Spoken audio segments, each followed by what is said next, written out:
It's not time that defines me. It's how I move through it. Time moves precisely. I move with purpose. I don't chase time, I flow with it. Each second shapes me, who I was and who I'm becoming.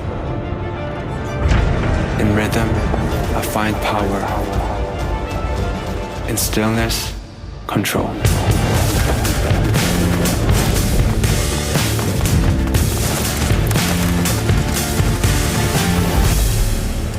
To move with time is to master it.